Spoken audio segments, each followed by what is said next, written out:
Alors on va s'intéresser maintenant au deck mythique. Alors pour les tours 1, rien ne change, vous connaissez les cartes, Recrush, donc 1 de dégâts à toutes les créatures ou 2 de dégâts à une seule créature. Pour les cartes à 2, on a le Skeleton Heavy qui est remplacé par Warmonger Smith. Donc là c'est 3 $ je crois la carte. Et Cri de guerre donne plus 1 d'attaque à votre relique. Donc là si on a la relique 1-2 équipée, elle devient 2-2. Et jusqu'à ce qu'on utilise la relique, donc c'est pas jusqu'à la fin du tour, donc ça c'est intéressant.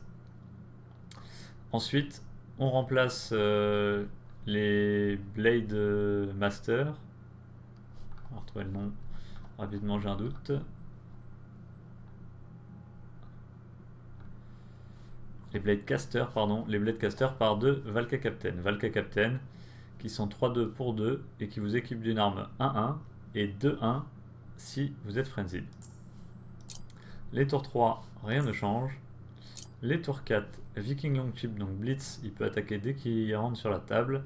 Et Flank, ça va permettre de passer au-dessus des provocations et d'ignorer les backlines, mais après qu'il y ait eu une première attaque. Another Round donne +3/+3, et à la fin du tour, si vous êtes Frenzied, donne +1/+1 une créature aléatoire dans votre main. Et enfin, Archangel Bruiser, on n'en met plus qu'un. Il a Blitz, et si vous êtes Frenzied, il y a Overkill, c'est-à-dire que les dégâts en excès s'appliquent ailleurs. Exemple, la créature en face a 2 points de vie, vous attaquez à 5 d'attaque, il y a donc 3 dégâts supplémentaires. Ces 3 dégâts vont être répartis entre le héros et les créatures adverses qui restent sur la table. Ensuite, dans les tours 5, le Blitz Twin Strike donc, peut attaquer 2 fois et attaque dès qu'il rentre sur la table, 3-6.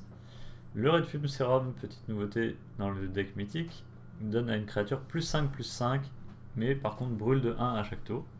Ce qui va être intéressant par exemple sur un Guild Enforcer, qui est frontline, donc qui est devant avec provocation, et armor 1, donc il va ignorer 1 de dégâts à chaque tour, donc vous comprenez qu'il peut ignorer le 1 de dégâts du burn. Donc c'est un boost qui est intéressant. Un seul overproofed, puisque on va mettre, alors j'ai oublié de dire que le Guild Enforcer est à 1 $, mais vous l'avez déjà mis dans le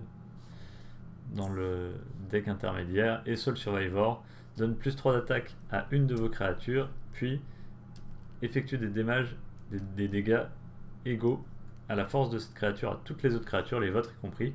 Généralement ça permet de clean le board pour 6, et ça coûte entre 6 et 7 $ à l'heure actuelle. Donc voilà un petit peu pour le tour de ce deck qui devrait vous permettre de passer mythique.